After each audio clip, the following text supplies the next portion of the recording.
ছাগলকাণ্ডের সামনে আসা সাবেক রাজস্ব কর্মকর্তা মতিউরের বিরুদ্ধে দুদকে আগেও 4 বার অভিযোগ এসেছিল।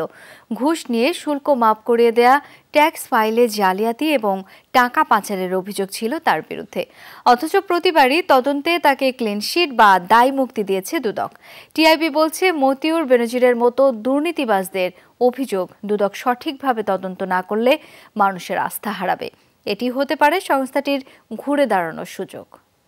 স্বাস্থ্য এবং স্বাদের মধ্যে চমৎকার একটা ব্যালেন্স করে পীর প্রিমিয়াম আয়োডাইজড লবণ। কোরবানির ঈদের আগে ছাগলকাণ্ডে সামনে আসা সাবেক এই রাজস্ব কর্মকর্তা মতিউরের বিরুদ্ধে দুদকে আগেও 4 বার অভিযোগ এসেছিল। ঘুষ নিয়ে শুল্ক মাফ করিয়ে দেওয়া, ট্যাক্স ফাইলে জালিয়াতি, টাকা পাচারের অভিযোগ ছিল তার বিরুদ্ধে। অথচ প্রতিবার তদন্তে তাকে ক্লিনশিট বা দায় মুক্তি দিয়ে এসেছে দুদক। মতিউর রহমানের বিরুদ্ধে সর্বপ্রথম দুদকে অভিযোগ আসে 2004 সালে। বিষয় হুন্ডির মাধ্যমে টাকা পাচার।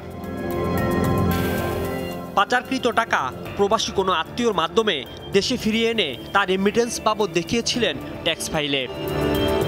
2008 সালে আবারও অভিযোগ জমা পড়ে মতিউরের বিরুদ্ধে। সেগুলো ছিল বিলাসবহুল পণ্যে শুল্ক মাফ করিয়ে দেওয়া এবং অবৈধ অর্থ উপার্জন। এরপর 2013 এবং 2021-এ ওঠা অভিযোগের বিষয় অবৈধ সম্পদ ও সম্পত্তি। কিন্তু কৌশলী মতিউরের অবৈধ সম্পদকে পারিবারিক ব্যবসা ও ঋণ দেখিয়ে প্রস্তুত করেন ট্যাক্স ফাইল। প্রতিবারই তদন্তে ক্লিনশিট বা দায় মুক্তি পেয়ে গেছেন এই মতিউর। এবার ছাগলকাণ্ডে বেরিয়ে যাচ্ছে সব গোমর।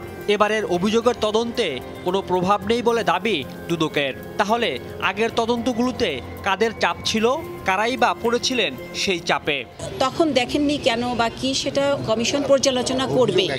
অভিযোগের মাত্রা বা অভিযোগের ধরন পরিবর্তন হতে পারে, আমরা এখনো জানি না, সেগুলি অনেক আগের ঘটনা। কমিশন যেহেতু আমলে নিয়েছে, একটি টিম কাজ করছে, এই অনুসন্ধানকারী টিম স্বাধীনভাবে কাজ করুক, আমরা ফলাফল জানতে পারব। টিআইবির নির্বাহী পরিচালক কি বলেন এই বিষয়ে? দুদক আবার শুরু করেছে তদন্ত এবং তারা বলছে যে আগের পর্যায়ে কেন ব্যর্থতা ছিল সেটাও খতিয়ে দেখবে।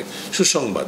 কিন্তু আমরা যেটা দেখতে চাইবো সেটা হলো যে দুদক সত্যিকার অর্থেই জবাবদিহিতার প্রক্রিয়া অনুসরণ করে, আইনের চোখে সবাই সমান এই মানদণ্ডে জবাবদিহিতা নিশ্চিত করে। তাহলে দুদকের প্রতি মানুষের আস্থাটা কিছুটা হলেও পুনর্বহাল হবে। তার আশা, দুর্নীতিগ্রস্ত আমলা, রাজনীতিবিদ কিংবা বিভিন্ন সংস্থার দুর্নীতির অভিযোগগুলো ঠিকঠাক তদন্ত করবে দুদক। সাম্প্রতিককালে আলোচিত দৃষ্টান্তগুলো আছে দুর্নীতি এবং ক্ষমতার ব্যবহার। সেই ক্ষেত্রে আসলে আমি বলবো যে আইনগত এবং প্রাতিষ্ঠানিক সম্ভাবনা আছে, কিন্তু এটা ডেলিভার করার মতো সক্ষমতা আছে কিনা সেটা কিন্তু নির্ভর করে দুদকের উপর সম্পূর্ণভাবে নয়।